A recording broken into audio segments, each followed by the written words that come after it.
ધાનેરા ખાતે રામ ઉત્સવની ઉજવણી શરૂ થઈ ગઈ છે। ધાનેરા શહેરના વિવિધ વિસ્તારોમાં અયોધ્યાથી આવેલ અક્ષતની પૂજા અર્ચના થઈ રહી છે। બનાસકાંઠા જિલ્લાના ધાનેરા શહેરમાં પ્રભુ રામના નાદ સાથે ભવ્ય ઉજવણીની શરૂઆત થઈ છે।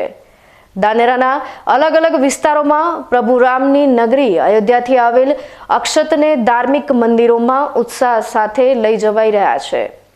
દેશભરમાં હાલ ભગવાન રામના ભવ્ય મંદિરના પ્રાણ પ્રતિષ્ઠા મહોત્સવની આગોતરી ઉજવણી થઈ રહી હોય તેવો માહોલ સર્જાયો છે। ભારત દેશ સહિત વિશ્વમાં વસતા ભારતીયો પણ ઘરે બેઠા પ્રભુ રામના ઉત્સવની ઉજવણી કરી રહ્યા છે।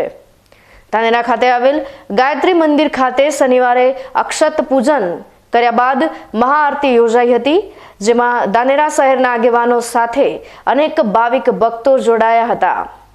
માધવ વસ્તીમાં આવેલ 25 અલગ અલગ ઘટકોમાં અક્ષત પૂજન કરી વાસ્તે ગાસ્તે અક્ષત લઈ જવાયા હતા। રામ મંદિરને લઈ વિશ્વ હિન્દુ પરિષદ સાથે અનેક સંસ્થાઓએ પોતાનું લોહી રેડ્યું છે, ત્યારે હવે ભગવાન રામ પોતાના નિજ મંદિરમાં બિરાજમાન થવા જઈ રહ્યા છે, જે ઉત્સવનો ધાનેરા ખાતે શંખનાદ થઈ ગયો છે।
ધાનેરાના વિવિધ વિસ્તારોમાં આગામી 22મી જાન્યુઆરી સુધી અક્ષતના પૂજન સાથે અનેક ધાર્મિક ઉત્સવોનું આયોજન સંપન્ન થશે।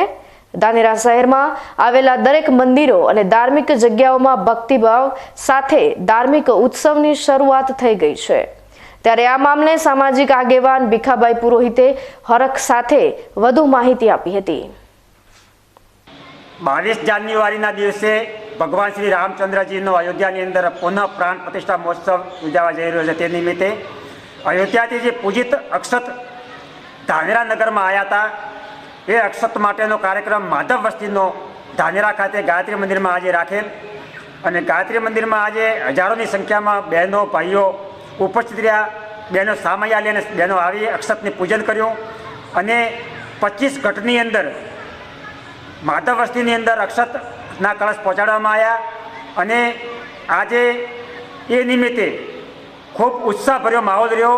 અને ધાનેરા નગરની અંદર દરેક ભાઈઓ બહેનોએ એવું નક્કી કર્યું કે 22 તારીખ સુધી 22 જાન્યુઆરી સુધી ધાનેરા નગરની અંદર દિવાળી જેવો માહોલ રાખશું।